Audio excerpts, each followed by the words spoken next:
Vamos pensar numa coisa. Como seria controlar uma máquina do tamanho de um prédio? É gigantesco, né? Agora imagina se os controles dessa máquina tivessem sido projetados sem a menor ideia de quem ia operar. Pois é, hoje a gente vai mergulhar numa ideia que parece simples, mas que está revolucionando uma das indústrias mais brutas do mundo: a mineração. É o tal do design centrado no ser humano. E a gente vai ver como colocar o operador em primeiro lugar muda tudo, deixando o trabalho mais seguro e, olha só, muito mais eficiente.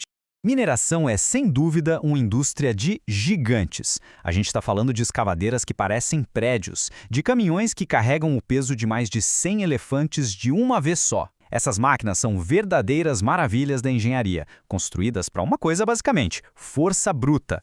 Só que aqui está o pulo do gato. Dentro de cada uma dessas máquinas monstruosas tem uma pessoa. E o que acontece quando o projeto foca só na potência do motor e esquece completamente das limitações de quem está no comando? Bom, as consequências podem ir muito, mas muito além de um simples errinho. E esse custo, ele é bem real. Quando o design falha com as pessoas, não é só um incômodo, sabe? A gente está falando de perda de produtividade, de prejuízos enormes e, nos piores casos, de vidas em risco.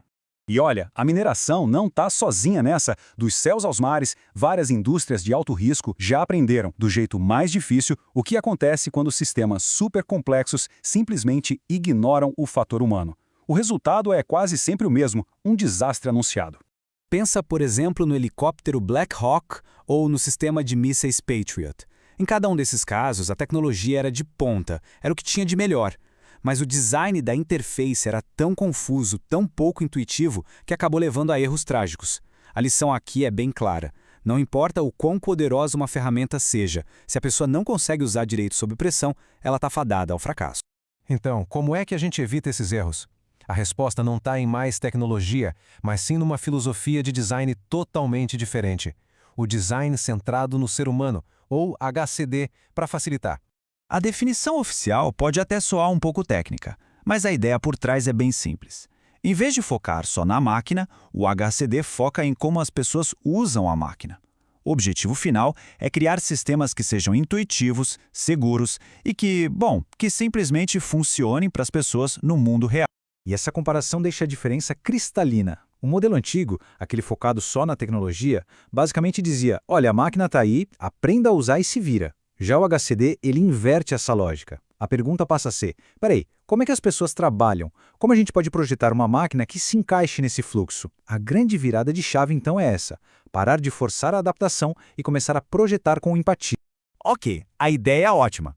Mas como é que esse tal de HCD funciona na prática? Porque não é só uma teoria bonita não.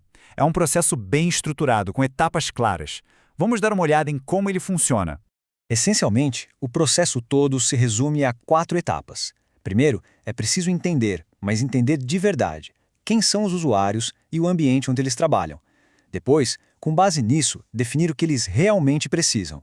A partir daí, criar protótipos para resolver esses problemas.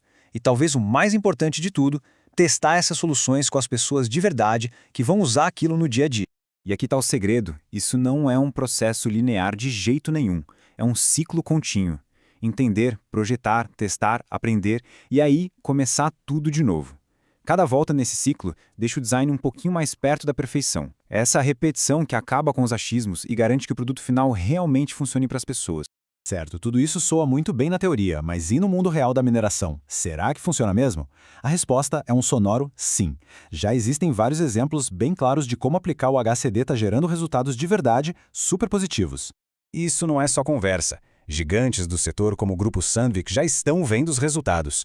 O Stuart Evans, da Sandvik, ele ressalta que o HCD vai muito além da segurança. É sobre eficiência e produtividade.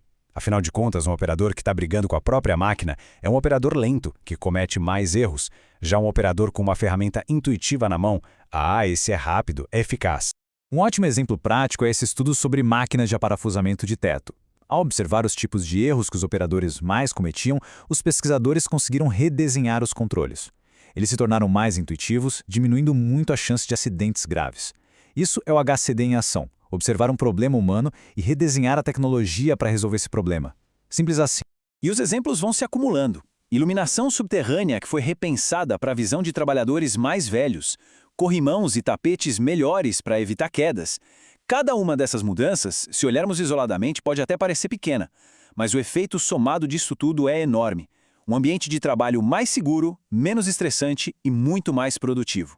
E tudo começa com aquela pergunta simples: como a gente pode tornar isso aqui melhor para a pessoa que usa? Claro, nem tudo são flores. Implementar essa filosofia não é tão simples.